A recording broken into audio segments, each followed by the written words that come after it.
বৃষ্টি হচ্ছে, বৃষ্টির মাঝে সবাই তোমরা কেমন আছো অবশ্য কমেন্ট করে জানিও। আমরাও বৃষ্টির মাঝে ভালো আছি। কয়েকদিন পর কাজ হয়েছে, আজ রান্না পুজো, তাই আজকের আমাদের এই মুড়ি মিলটাকে পরিষ্কার করা হচ্ছে। আর এতটাই বৃষ্টি হচ্ছে যে কাঠ আমরা কিছু হচ্ছে এখানে কালকের কাজ করেছিলাম, তার মধ্যে এই কড়ার মধ্যে দিয়ে যাতে একটু গরম থাকে তার জন্য দিয়েছিলাম। এতটাই প্রচণ্ড বৃষ্টি হচ্ছে তার জন্য এটা দেওয়া হয়েছে। আর তোমার দাদাভাই দেখে এখানে প্রচুর বস্তা মুড়ি ভাজা বস্তা তোমরা দেখতে পাচ্ছ, এখানটায় প্রচুর মুড়ি ভাজার বস্তা। এখানটা সব ওখানে আমরা চাল কাজ করে করে ওইখানে দেওয়া হয়েছিল, সেগুলো এখন গুছাবে। আর আমার ছেলে দেখো এখানটায় বালি, যে মুড়ি ভাজা বালিগুলো এখানে পড়ে সেগুলো কাজ তুলে তুলে ফেলছে। এগুলো কিন্তু গুছিয়ে কাঠের মিলওয়ালা নিয়ে যায়। সরে এসো, দিকে সরে এসো,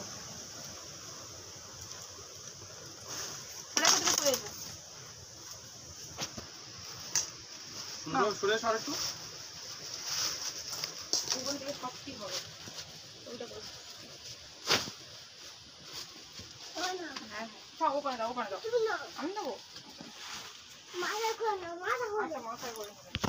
আমি তোমার ঝাড় দিয়ে দেবো। হ্যাঁ, না সরে যাও, সরে যাও, সরে যাও।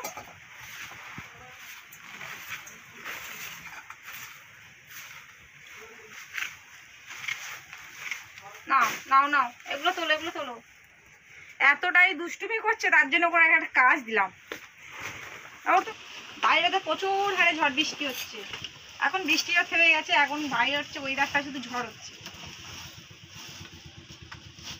মিলটাকে পুরো ঝাড়বো, তারপরে ঝেড়ে তারপরে গোবর মাটি দেব।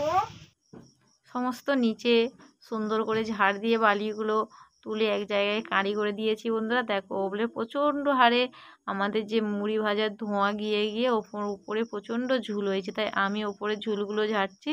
তার সাথে সাথে আমাদের দুষ্টুটা দেখো দুষ্টুমি করা আরম্ভ করে আমার সাথে সাথে ও মুড়ি ভাজা মিলের ওপরে একটা ঝাড়ু নিয়ে উঠে গেছে, নিয়ে শুধু দুষ্টুমি করছে। কি করবো, এতটাই দুষ্টু বন্ধুরা, বসে বলে আর লাভ নেই। মাথায় প্রচণ্ড ঝুল পড়ছে, তাই জন্য কাপড়টাও দিয়ে দিলাম।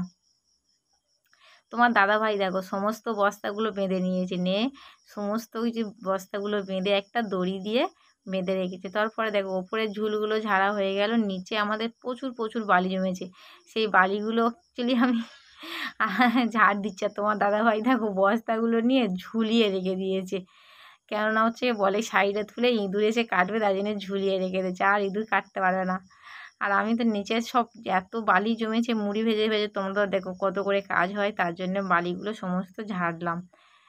ভালো করে ঝাড়টা দিয়ে দেখো মেশিনটাকে কিন্তু পুষতে হবে, মেশিনটাও প্রচুর বালি পড়ে, যে আমরা কাজ করি উড়ে উড়ে যে বালিগুলো পড়ে, তার জন্য করে মেশিনটা আমি সুন্দর করে পুঁজি। প্রতি বছর হচ্ছে কি আমাদের বিশ্বকর্মা পুজোর সময় রং করা হয় বন্ধুরা, কিন্তু এবছর বিশ্বকর্মা পুজোতে রং করিনি, কেননা তোমরা সবাই জানো সামনে একটা অনুষ্ঠান হয়েছে, সেই অনুষ্ঠানেতে আমাদের মেশিনটাকে রং করা হয়েছে, তার জন্য করে আর রং করা হয়নি।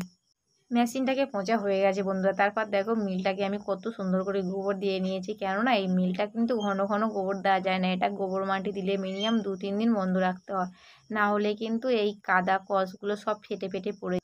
তোমরা তো জানো আমাকে কতটা কাজের মধ্যেই থাকতে। সকাল থেকে মিলটা পরিষ্কার করে গোবর মাটি দিয়ে এখানটা ভালো করে সুন্দর করে কাদা দিয়ে সুন্দর করে গোবর দিয়েছি। দেখো কেমন লাগছে এবার মিলটা, তখন ভাঙাচোরা হয়ে গেছিলো। সকাল থেকে এখন বেজে গেছে 1:30, সকাল থেকে মিল পরিষ্কার হচ্ছে বন্ধুরা। এবার চান টান করে শেষ হবে। তারপর আমি চান টান হয়ে ফ্রেশ হয়ে চলে এসেছি বন্ধুরা। এটা পরের দিন হচ্ছে কি বিশ্বকর্মা পুজোতে তোমার দাদাভাই কিছু ফুল নিয়ে এসছে, ফুলগুলো নিয়ে সুন্দর করে আমাদের মেশিনটাকে সাজানো হয়েছে। আর দেখো এই ঠাকুরটা কিন্তু আমার তারকেশ্বর থেকে যে দিদিভাইটা এসেছিলো সেই দিদিভাইটা দিয়েছে, সেটাও আমার মেয়ে কিন্তু পুজো দিয়ে দিয়েছে। আমার স্নান করে আসতে অনেকটা দেরি হয়ে গেছে বলে আমার মেয়ে পুজো দিয়ে দিয়েছে। আর বাইকটা তোমার দাদাভাই সকাল সকাল ছুটে গিয়ে একটা গ্যারেজ থেকে পরিষ্কার করে ধুয়ে মুছে পরিষ্কার করে নিয়ে চলে এসেছে। দেখো কতটা সুন্দর চকচক করছে, দেখো বাইকটা কাঁটাটাকেও মুছে সুন্দর করে ধোয়া হয়েছে। অবশ্য বন্ধুরা ভিডিওটা রাখছি, তোমরা সবাই ভালো থেকো, সুস্থ থেকো, দেখা হচ্ছে তোমাদের সাথে আরও আগামীকাল।